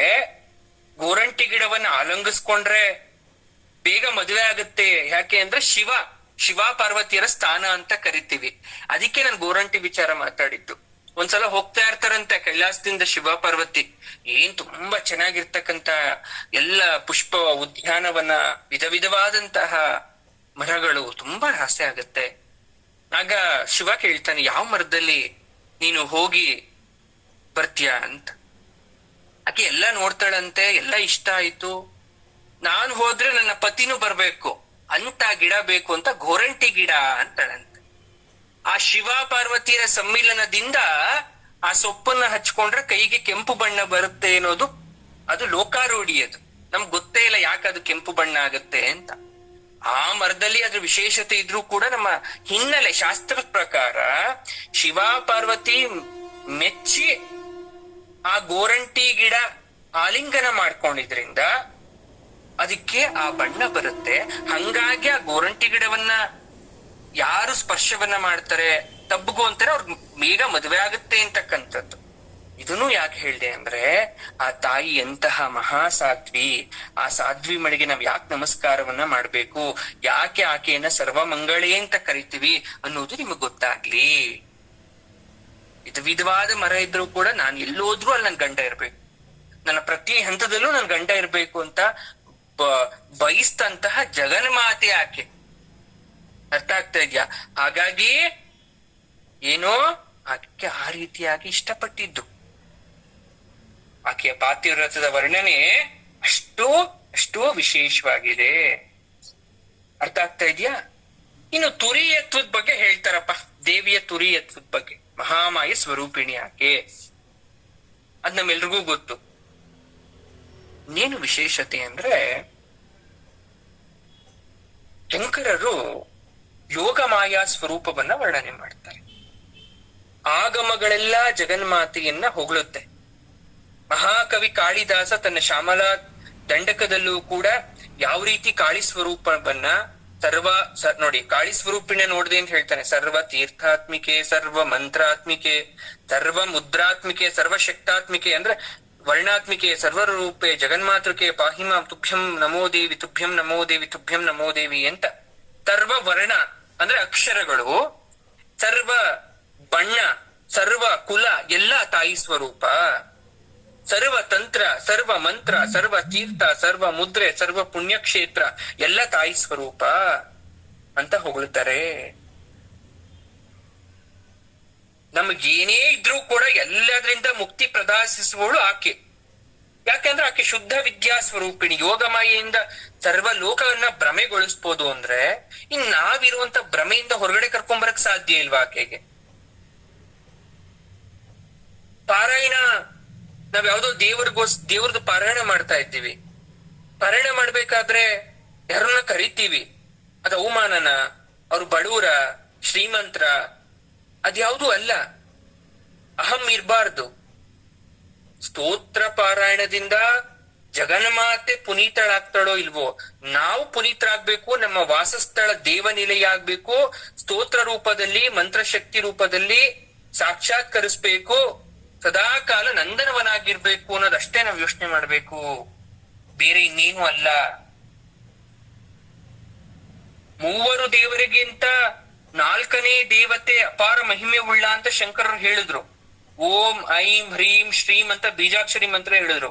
ಓಂ ಅಂದ್ರೆ ಪರಬ್ರಹ್ಮ, ಐಂ ಅಂದ್ರೆ ಸರಸ್ವತಿ, ಶ್ರೀಂ ಅಂದ್ರೆ ಲಕ್ಷ್ಮಿ, ಕಡೆಯಲ್ಲಿ ಬಂತಲ್ಲ ಹ್ರೀಂಕಾರ, ಆಕೆಯೇ ಪಾರ್ವತಿ. ಇದೆಲ್ಲ ಸೇರ್ಸಿದ್ರೆ ಓಂ ಐಂ ಹ್ರೀಂ ಶ್ರೀಂ ಇಷ್ಟೂ ಸೇರಿಸಿದ್ರೆ ಆಕೆ ಪರಿಪೂರ್ಣಳಾದಂತಹ ದೇವಿ ಆಗ್ತಾಳೆ, ದೇವಿ ಆಗ್ತಾಳೆ. ಹಾಗಾಗಿ ಎಷ್ಟು ನಾಮ ಬಂದಿದೆ ಲಲಿತಾ ಸಹಸ್ರ ನಮ್ಮ ಸೌಂದರ್ಯ ಲಹರಿಯಲ್ಲಿ. ಮಹಾಲಕ್ಷ್ಮಿ ಎಂದ್ವಿ, ವೈಷ್ಣವಿ ಎಂದ್ವಿ, ನಾರಾಯಣಿ ಎಂದ್ವಿ, ಪಾರ್ವತಿ ಎಂದ್ವಿ, ಏನೇನೋ ಕರೆದ್ವಿ ಆಕೆ ನಾಮವನ್ನ. ಅಷ್ಟೇ ಅಲ್ಲ, ಶಿವನ ಹೆಸರು ಕರೆದ್ವಲ್ಲ, ಶಿವ ಭವ ಸರ್ವೇಶ ಅಂತ ಆ ನಾಮದಲ್ಲೂ ಕೂಡ ಕರೆದ್ವಿ. ಇದೆಲ್ಲ ಏನೋ ಆ ಜಗನ್ಮಾತೆಯ ತುರಿಯತ್ವದ ವರ್ಣನೆ. ಸರಿ, ಈಗ ಜಗನ್ಮಾತೆಯ ಚರಣ ಕಮಲ ಪಾದತೀರ್ಥದ ಪ್ರಾರ್ಥನೆಯನ್ನ ನೋಡೋಣ. ತಾಯಿ ಪಾದ ತೊಳೆದಾದ್ಮೇಲೆ, ಗುರುಗಳ ಪಾದ ತೊಳೆದಾದ್ಮೇಲೆ ಏನ್ ಮಾಡ್ತೀವಿ, ಒಂದ್ ಸ್ವಲ್ಪ ನೀರನ್ನ ತಲೆ ಮೇಲೆ ಹಾಕುವಂತೀವಿ. ಆ ನೀರು ಗಲೀಜಾಗಿದ್ಯೋ ಶುದ್ಧವಾಗಿದ್ಯೋ ಇನ್ನೊಂದೇನು ನಮಗ್ ಗೊತ್ತಿಲ್ಲ. ಆ ಪಾದದ ನೀರ್ ಯಾಕೆ ಹಾಕೋಣದ್ ಹೇಳಿ? ಗುರು ಪಾದದಲ್ಲಿ ಎಲ್ಲ ದೇವತೆಗಳು ಇರ್ತಾರೆ ಅನ್ನೋದು ನಂಬಿಕೆ. ಆ ಗುರು ಪಾದದಲ್ಲಿ ಎಲ್ಲ ದೇವರನ್ನ ನಂಬಿ ಅವರ ಪಾದಗಳನ್ನ ತೊಳೆದು ಆ ನೀರನ್ನ ನಾವು ಹಾಕೊಂಡಿದ್ದೇವೆ. ಇದರಿಂದ ಸಪ್ತ ಸಮುದ್ರದಲ್ಲಿ, ಸಪ್ತ ನದಿಗಳಲ್ಲಿ ಮಿಂದೆದ್ದು ಬಂದಂತಹ ಪುಣ್ಯ ಪ್ರಾಪ್ತಿಯಾಗ್ತದೆ ಅನ್ನೋ ಭಾವನೆ. ಅದೇ ತರ ತಾಯಿಯ ಪಾದತೀರ್ಥವನ್ನ ನಾವು ಪ್ರಾರ್ಥನೆಯನ್ನ ಮಾಡೋದ್ರೆ, ಲಾಕ್ಷಾರಸ, ಈಗ ತಾಂಬೂಲವನ್ನ ತಿನ್ಬೇಕಾದ್ರೆ ಅದರ ಒಂದು ಘಮಕ್ಕೆ ದೇವತೆಗಳೆಲ್ಲ ಬಂದ್ರು ಅಂತ ಹೇಳಿದ್ದೆ. ಅದೇ ತರ ಪಾದ ನಿರ್ಣೇ ಜನ ಜಲಂ, ಪಾದ ಪ್ರಕ್ಷಾಳದ ಮಹಾತ್ಮ, ತೀರ್ಥದ ಮಹಾತ್ಮೆ ವರ್ಣಿಸಿದ್ರು. ಆ ತೀರ್ಥವನ್ನ ಒಬ್ಬ ವಿದ್ಯಾರ್ಥಿ ಕುಡಿದ್ಬಿಟ್ಟು ಮತ್ತೆ ಮತ್ತೆ ಕುಡಿಬೇಕು ಅಂತ ಅನ್ಕೊಂಡಂತೆ. ಸರಸ್ವತಿ ಬಾಯಲ್ಲಿ ತಾಂಬೂಲ ಒಗ್ದು ರಸ ಸೋರಿದ್ರೆ ಅದ್ ಯಾರ ಮೇಲಾದ್ರೂ ಬಿದ್ರೆ ಅದು ಸದ್ವಾಗ್ಝರಿ, ಕವಿತಾಜರಿ ಅಥವಾ ಕವಿತ್ವಿ ಆಗ್ಬೋದು, ಅವನು ಇನ್ನೇನೋ ಆಗ್ಬೋದು. ಕಿವುಡ್ರಿಗೆ ಕೇಳುವಂತೆ ಕಿವಿ ಬರ್ಬೋದು, ಮೂಕರನ್ನ ಮಾತಾಡಿಸ್ಬೋದು. ತಾಯಿ ತೀರ್ಥ ಕುಡಿದ್ರೆ, ಪಾದದ ತೀರ್ಥ ಕುಡಿದ್ರೆ ಏನು ಬರ್ದಿರೋ ದಡ್ಡನಿಗೆ ಮಾತು ಬರ್ಸ್ಬೋದು.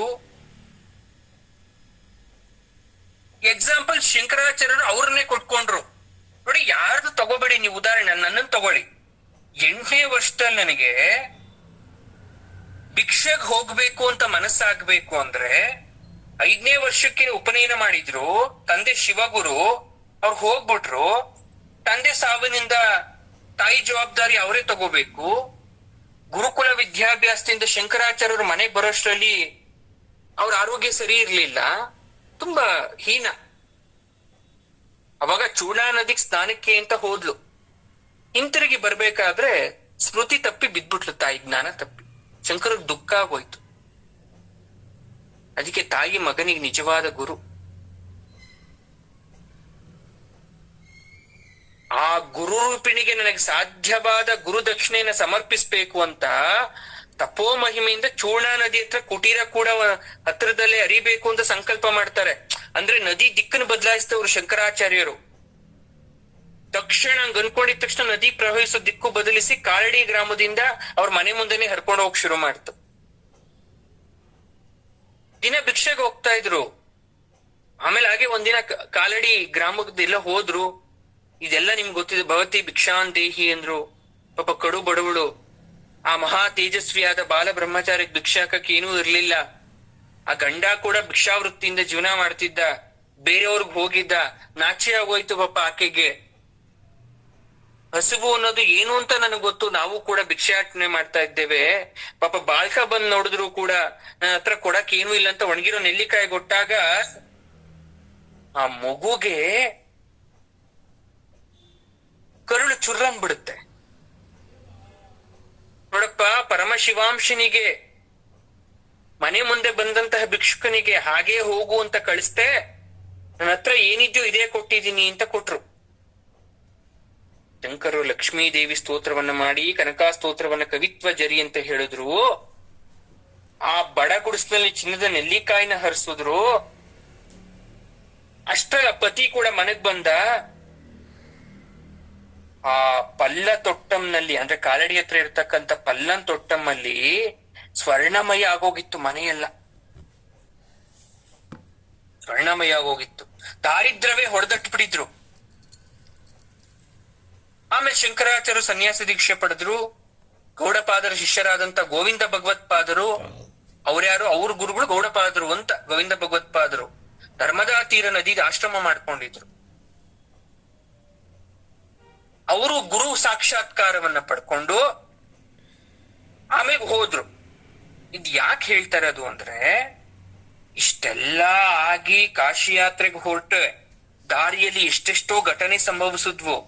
ಪ್ರಭಾಕರ ಅನ್ನೋ ವ್ಯಕ್ತಿ 13 ವರ್ಷಗಳ ನಂತರ ಆ ಮೂಕನನ್ನ ಶಂಕರರ ಹತ್ರ ಕರ್ಕೊಂಬಂದ.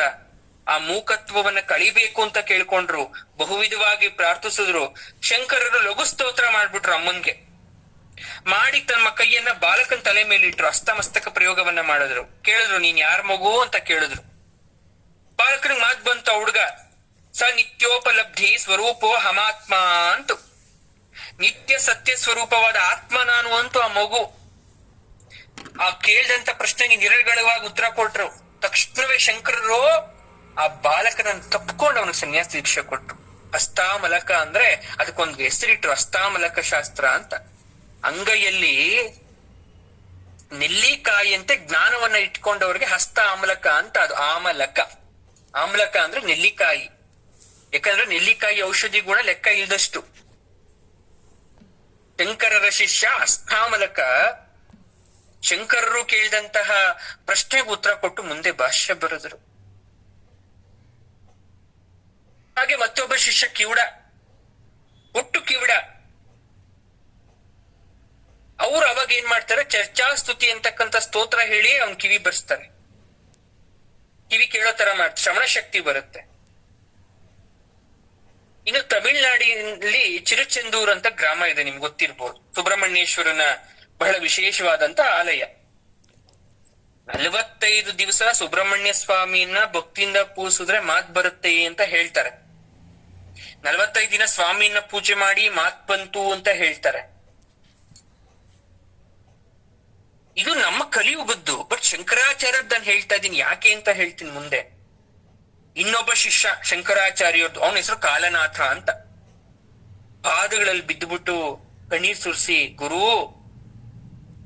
ಗುರುವೇ ಅಂತ ಶ್ಲೋಕಗಳಿಂದ ಹೊಗಳುತ್ತಾರೆ.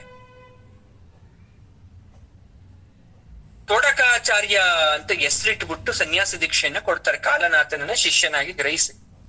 ಶಂಕರರಿಗೆ ಕಾಶಿಯಲ್ಲಿ ಮೊದಲನೇ ಶಿಷ್ಯ. ಅವ್ರಿಗೆ ಹೋಗ್ತಾ ಹೋಗ್ತಾ ಶಿಷ್ಯರು ಹೇಗಾಗಿರ್ಬೋದು ಅಂತ ನಿಮ್ ಕುತೂಹಲ. ಶಂಕರರಿಗೆ ಮುಂಚೆ ಕಾಶಿಯನ್ನ ವಿಷ್ಣು ಶರ್ಮಾ ಅಂತಕ್ಕಂಥ ಯುವಕ ತಲುಪಿ ಶಂಕರನ್ನ ಗುರುಗಳು ಅಂತ ಆಗ್ಲಿ ಅನ್ಕೊಂಡು ಪೂಜೆ ಮಾಡ್ತಾ ಇರ್ತಾರೆ. ಸನಂದ ಅಂತ ಹೆಸರಿಟ್ಟು ಅವ್ರಿಗೂ ಸನ್ಯಾಸ ದೀಕ್ಷೆಯನ್ನ ಕೊಡ್ತಾರೆ. 14 ಶಿಷ್ಯರಾಗ್ತಾರೆ ಶಂಕರಾಚಾರ್ಯರಿಗೆ. ದ್ವಾದಶ ಮಂಜರಿಕಾ ಸ್ತೋತ್ರ ಅಂತಕ್ಕಂಥ ಶ್ಲೋಕಗಳಿಗೆ ಇವರೆಲ್ಲರೂ ಒಂದೊಂದು ಶ್ಲೋಕ ರಚಿಸಿ 26 ಶ್ಲೋಕವನ್ನ ಮಾಡ್ತಾರೆ.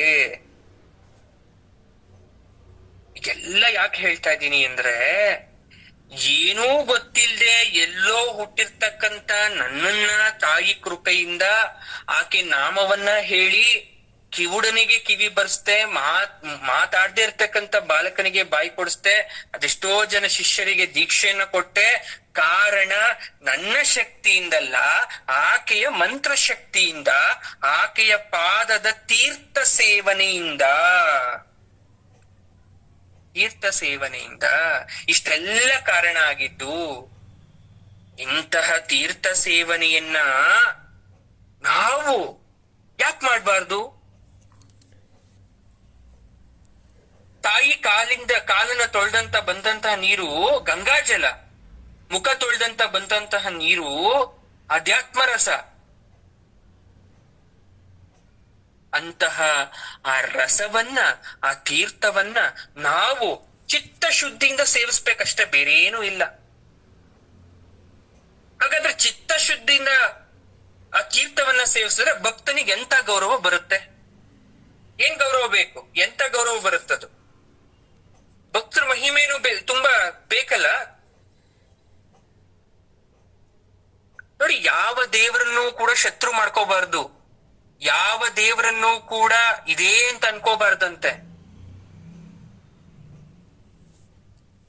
ಅದಕ್ಕೆ ಹೇಳ್ತಾರೆ ನೋಡಿ, ವಾಣಿ ಲಕ್ಷ್ಮಿ ಜೊತೆ ವಿಹರಿಸುತ್ತಾ ಬ್ರಹ್ಮ ವಿಷ್ಣುಗಳಿಗೆ ವೈರಿ ಆಗೋದು ಸಮಂಜಸ ಅಲ್ಲ. ಅಂದ್ರೆ, ಅಮ್ಮ ಸರಸ್ವತಿ ನಿನ್ ಮಾತ್ರ ಪೂಜೆ ಮಾಡ್ತೀನಿ, ನಂಗ್ ನೀನಿದ್ರೆ ಸಾಕು, ಬ್ರಹ್ಮದೇವ ಯಾಕ್ ಬೇಕು?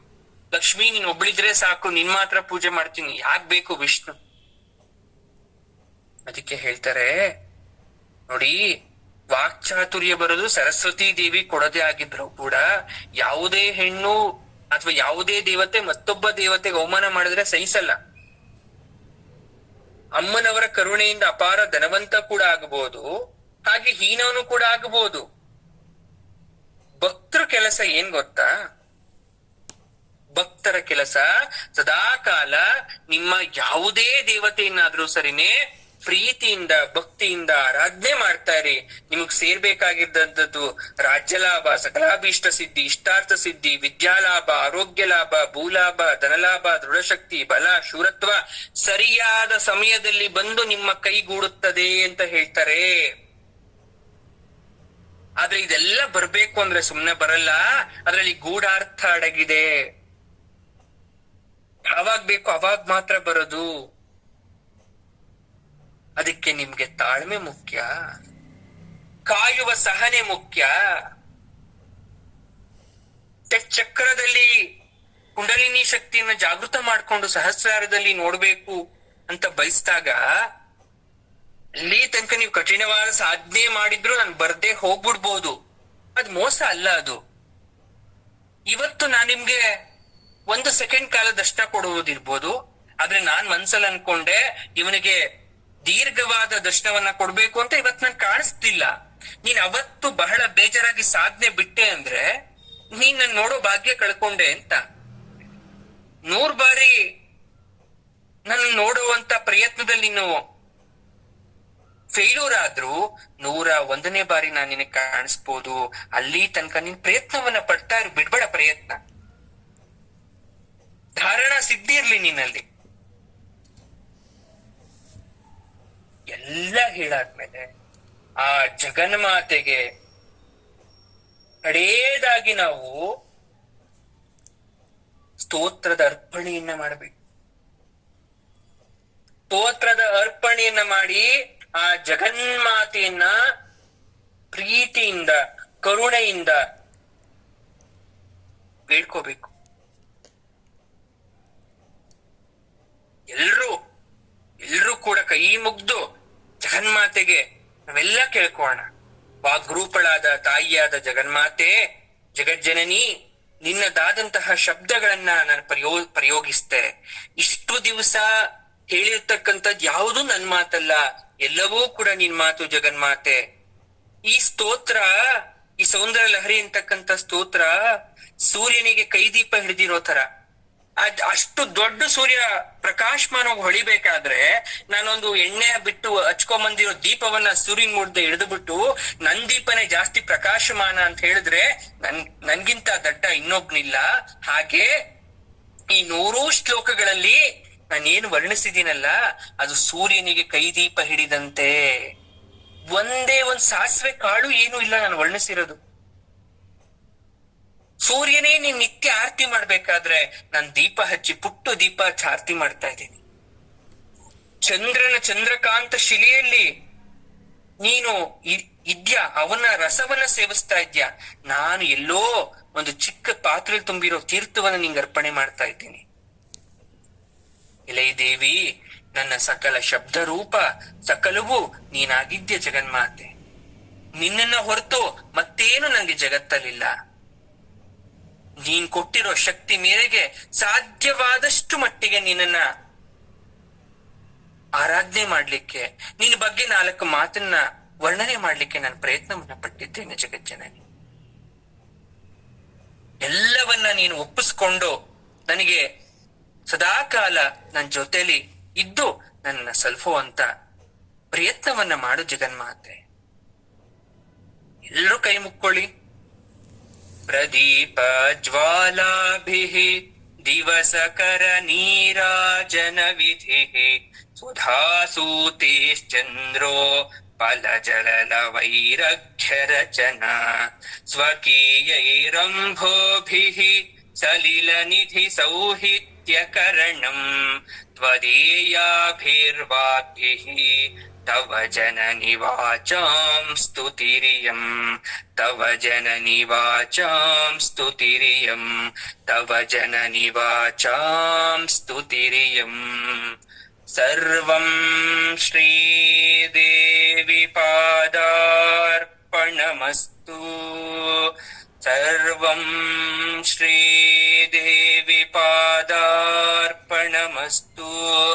ಸರ್ವಂ ಶ್ರೀದೇವಿ ಪಾದಾರ್ಪಣಮಸ್ತು. ಓಂ ನಮೋ ಜಗನ್ಮಾತಃ. ಓಂ ನಮೋ ಜಗನ್ಮಾತಃ. ಸರ್ವೇ ಜನಾ ಸುಖಿನೋ ಭವಂತು. ಸರ್ವೇ ಜನಾ ರಕ್ಷಮಾಂ ಭವತು. ಸರ್ವೇ ಜನಾ ಆಯುಃ ಕೀರ್ತಿ ಆರೋಗ್ಯಂ ಪ್ರಾಪ್ತಿರಸ್ತು. ಸತತವಾಗಿ ಬಹಳ ದಿನಗಳಿಂದ ನಾವು ಆ ತಾಯಿಯ ಕೃಪಾ ಕಟಾಕ್ಷದಿಂದ, ವಾಗ್ದಾನದಿಂದ ಈ ಸೌಂದರ್ಯ ಲಹರಿ ಅಂತಕ್ಕಂಥ ಅತ್ಯುತ್ತಮವಾದಂತಹ ವಿಚಾರವನ್ನ ತಿಳ್ಕೊಳಕ್ಕೆ ಪ್ರಯತ್ನ ಪಟ್ವಿ. ಒಂದ್ ಮಾತಂತೂ ಹೇಳ್ತೀನಿ, ಯಾರೆಲ್ಲ ಡೇ 1 ಇಲ್ಲಿ ತನಕ ನಿಷ್ಠೆಯಿಂದ ಸಾಧ್ಯ ಆದಷ್ಟು ಮಟ್ಟಿಗೆ ತಾಯಿ ಮಾತನ್ನ, ಆಕೆ ಬಗ್ಗೆ ನೀವು ಕೇಳಿದೀರಾ, ನಿಜವಾಗ್ಲೂ ತುಂಬಾ ಪುಣ್ಯವಂತರು ನೀವೆಲ್ಲ. ಹೇಳ್ದೋ ನಾನ್ ಪುಣ್ಯವಂತ ಅಲ್ಲ, ಕೇಳ್ದಂತವ್ರು ಪುಣ್ಯವಂತರು. ಸಾವಿರಾರು ಜನ ಅಲ್ಲ, ಕೋಟ್ಯಾನು ಜನದಲ್ಲಿ, ಲಕ್ಷಾಂತರ ಜನದಲ್ಲಿ, ಲಕ್ಷಾಂತರ ಊರಲ್ಲಿ, ಅದೆಷ್ಟೋ ಧರ್ಮಗಳಲ್ಲಿ, ಹಿಂದೂ ಧರ್ಮದಲ್ಲಿ, ಈ ನೆಲದಲ್ಲಿ ಹುಟ್ಟಿ ಆ ಸಾವಿರಾರು ಜನದಲ್ಲಿ ನೀವು ತಾಯಿ ಮಾತನ್ನ ಕೇಳಿಸ್ಕೊಂತಿದ್ದೀರಾ ಅಂದ್ರೆ ನಿಜವಾಗ್ಲೂ ನಿಮ್ ಕಷ್ಟ ಇದೆಯಾ? ನಿಜವಾಗ್ಲೂ ನೀವು ಭೂಮಿ ಮೇಲೆ ಹುಟ್ಟಿದ ಭಾರನ ತಪ್ಪ ಅನ್ನೋದನ್ನ ಒಂದೇ ಒಂದು ಸಲ ಯೋಚನೆ ಮಾಡಿ. ಆ ಜಗನ್ಮಾತೆ ನಿಮಗ್ ಕರುಣಿಸಿದಾಳೆ ಅಂದ್ರೆ ನೀವು ಅದೆಷ್ಟು ಪುಣ್ಯ ಮಾಡಿದೀರಾ. ತುಂಬಾ ಜನ ಇದ್ರು ನಿಮ್ಮಲ್ಲೇ, ಆದ್ರೆ ಕಡೆಗೆ ಅವ್ರಿಗೆ ಆಸಕ್ತಿ ಕಡಿಮೆ ಆಗಿರ್ಬೋದು, ಅಥವಾ ನಾನು ಎಲ್ಲೋ ಕೇಳ್ತೀನಿ ಅನ್ನೋ ಗರ್ವ ಬಂದಿರ್ಬೋದು, ನನ್ಗೆಲ್ಲಾ ಗೊತ್ತು ಅಂತಕ್ಕಂಥ ಅಹಂ ಬಂದಿರ್ಬೋದು. ಅವರುಗಳ ಮಧ್ಯೆ ನೀವು ನಿಷ್ಠಾವಂತರಾಗಿ ಇಷ್ಟು ದಿನ ಇದ್ದು ಕೇಳಿದೀರಾ. ಆಕೆಯ ನಾಮವನ್ನ, ಆಕೆ ಬಗ್ಗೆ ನೀವು ರುಚಿಸಿದೀರಾ, ಸವಿಸಿದೀರಾ, ಅನುಭವಿಸಿದೀರಾ, ಆರಾಧಿಸಿದೀರಾ. ನಿಜವಾಗ್ಲೂ ನೀವೆಲ್ಲರೂ ಅಮ್ಮನ್ಗೆ ಪ್ರೀತಿ ಪಾತ್ರರೇ. ಹಾಗಾಗಿ ನೀವ್ ಇಷ್ಟು ದಿನ ಕೇಳಕ್ ಸಾಧ್ಯ ಆಯ್ತು. ಇಲ್ಲ ಅಂದ್ರೆ ನಿಮ್ಗೆ ಹೇಗ್ ಸಾಧ್ಯ ಇದೆಲ್ಲ? ಖಂಡಿತ ಸಾಧ್ಯ ಇಲ್ಲ. ಆಕೆ ನಿಮ್ಮಲ್ಲಿ ಅದೆಷ್ಟು ಕೃಪೆ ಇಟ್ಟಿದ್ದಾಳೋ, ನಿಮ್ ಕಂಡ್ರೆ ಅದೆಷ್ಟು ಪ್ರೀತಿನೂ ಆಕೆಗೆ. ಹಂಗಾಗಿ ಇದು ಸಾಧ್ಯ ಆಯ್ತು. ಇಷ್ಟು ದಿನದ ತರಗತಿಯಲ್ಲಿ ಜಗನ್ಮಾತೆಯ ಪಾದಕ್ಕೆ ನಾನು ಸಾಷ್ಟಾಂಗ ನಮಸ್ಕಾರ ಮಾಡ್ತೇನೆ. ನನ್ನನ್ನ ಇದಕ್ಕೆ ಆಯ್ಕೆ ಮಾಡಿ ನನ್ನ ಬಾಯಿಲ್ ಹಾಕಿ ಇದನ್ನೆಲ್ಲ ಹೇಳ್ಸಿದ್ಲು. ಸಮಯಕ್ಕೆ ತಕ್ಕಂತೆ ಅದೆಷ್ಟೆಷ್ಟೋ ವಿಚಾರ, ನನಗೇ ಗೊತ್ತಿಲ್ದಿರೋ ವಿಚಾರ ಆಕೆ ನನ್ನ ಬಾಯಿಂದ ಹೇಳ್ಸಿರ್ಬೋದು. ಆ ಜಗನ್ಮಾತೆಗೆ ದೀರ್ಘದಂಡೆ ನಮಸ್ಕಾರ ಮಾಡ್ತಾ, ನಾನು ನಿಮ್ಮೆಲ್ಲರ ಪರವಾಗಿ ತಾಯಿ ಹತ್ರ ಒಂದು ಅಪ್ಲಿಕೇಶನ್ ಹಾಕ್ತೀನಿ. ನಿಮ್ ಪರವಾಗಿ ನಾನ್ ಕೇಳ್ಕೊಂತೀನಿ, ನಿಮ್ಮೆಲ್ಲ ಕಷ್ಟ ಕಾರ್ಪಣ್ಯಗಳನ್ನ ದೂರ ಮಾಡಿ, ನಿಮ್ಗೆ ಆರೋಗ್ಯ ಕೊಟ್ಟು, ಸುಖ ಕೊಟ್ಟು, ನೆಮ್ಮದಿ ಕೊಟ್ಟು, ನಿಮ್ಗೆ ಏನ್ ಬೇಕೋ ಅದನ್ನ ಅವ್ರಿಗೆಲ್ರಿಗೂ ಪ್ರಸಾದಿಸಮ್ಮ. ಇಷ್ಟು ದಿನ ಭಕ್ತಿಯಿಂದ ನಿನ್ನ ಮಕ್ಕಳಾಗಿ ಪುಟ್ಟ ಮಕ್ಕಳಂತೆ ಕೂತು, ಅವ್ರಿಗೆ ಎಷ್ಟೇ ಕಷ್ಟ ಇದ್ರು, ಅದೆಷ್ಟೇ ಕೆಲ್ಸ ಇದ್ರು, ನೋವಿದ್ರು ನಿನ್ ಬಗ್ಗೆ ಕೇಳಿದಾರೆ. ಅವ್ರನ್ ಕೈ ಬಿಡ್ಬೇಡ ಅಂತ ನಿಮ್ ಪರವಾಗಿ ನಾನು ಕೇಳ್ಕೊಂತೀನಿ. ಇದನಂದನ ಗುರುಕುಲ ಸದಾ ನಿಮ್ ಜೊತೆ ಇರೋದು ಇದೇ ಕೆಲ್ಸಕ್ಕೆ. ನಮ್ಗೆಷ್ಟೇ ಕೆಲ್ಸ ಇದ್ರು, ನಮ್ಗೆಷ್ಟೇ ನೋವಿದ್ರು ಕೂಡ ಅದನ್ನೆಲ್ಲವೂ ಮರ್ತು ಜಗನ್ಮಾತೆ ಸೇವೆ ಮಾಡ್ತಾ, ಆಕೆ ಬಗ್ಗೆ ನಿಮ್ಗೆ ತಿಳಿಸ್ತಾ, ನಿಮ್ಮ ನೋವನ್ನ ಮರ್ತು ನೀವು ಸದಾಕಾಲ ಚೆನ್ನಾಗಿರ್ಬೇಕು ಅನ್ನೋದಷ್ಟೇ. ಅದನ್ನ ನಿಮ್ ಮುಂದೆ ಉಣಬಡಿಸಿದೀವಿ. ಇದ್ರಲ್ಲಿ ಯಾವುದೇ ರೀತಿಯಾದಂತಹ ಬೇಸರ ಅಥವಾ ಏನೇ ಆಗಿದ್ರು ಕೂಡ ಎಲ್ಲವನ್ನ ಹಂಸಕ್ಷೀರ ನ್ಯಾಯದಂತೆ ನೀವು ಹಾಕೊಳ್ಳಿ. ನಮ್ಗೆಲ್ರೂ ಒಂದೇ, ಯಾರು ಹೆಚ್ಚಲ್ಲ, ಯಾರು ಕಡಿಮೆ ಅಲ್ಲ. ನಿಮ್ಮೆಲ್ರನ್ನೂ ನಾವು ಪ್ರೀತಿಸ್ತೇವೆ. ನಿಮ್ಮೆಲ್ರೂ ನಾವ್ ಯಾವಾಗ್ಲೂ ಜೊತೆಲಿ ಕರ್ಕೊಂಡು ಹೋಗ್ಬೇಕು ಅನ್ಕೊಂತೀವಿ. ಗುರು ಸ್ಥಾನದಲ್ಲಿ ನಾನು ಇಟ್ಟಿದ್ದೀರಾ. ಆ ಗುರುವಾಗಿ ಶಿಷ್ಯರಂದ್ರ ಮೇಲೆ ಪ್ರೀತಿ ಇರುತ್ತೆ ಹೊರ್ತು ಯಾರ ಮೇಲೂ ದ್ವೇಷ ಇರಲ್ಲ. ಎಲ್ರೂ ಚೆನ್ನಾಗಿರ್ಲಿ. ನೀವೆಲ್ಲ ವಯಸ್ಸಲ್ಲಿ ಹಿರಿಯರಾಗಿರ್ಬೋದು ಅಥವಾ ನಿಮ್ಮ ಹುದ್ದೆಯಲ್ಲಿ ದೊಡ್ಡವರಾಗಿರ್ಬೋದು, ಹಣವಂತಿಕೆಯಲ್ಲಿ ದೊಡ್ಡವರಾಗಿರ್ಬೋದು. ಆದ್ರೆ ಗುರುವಾಗಿ ಬಂದಾಗ ನೀವೆಲ್ಲರೂ ನನ್ಗೆ ಮಕ್ಕಳ ಸ್ವರೂಪ. ಈ ನಾನೆಲ್ಲ ಮಕ್ಕಳನ್ನ ಜಗನ್ಮಾತೆ ಕಾಪಾಡಮ್ಮ ಅಂತ ನಾನು ತಾಯಿ ಹತ್ರ ಮನಸ್ಸಿನಲ್ಲಿ ಧ್ಯಾನ ಕೂತಾಗ ನಿಮ್ಮೆಲ್ರಿಗೂ ನಾನು ಪ್ರಾರ್ಥನೆ ಮಾಡ್ತೀನಿ. ಶುಭ ಆಗ್ಲಿ. God bless you all. ನಿಮ್ ಮುಂದಿನ ಜೀವನ ತುಂಬಾ ಚೆನ್ನಾಗಿರ್ಲಿ, ಖುಷಿಯಾಗಿರಿ. ತಾಯಿ ಕಾಪಾಡ್ಲಿ. ಸರ್ವಂ ಶ್ರೀ ದೇವಿ ಪಾದಾರ್ಪಣಮಸ್ತು.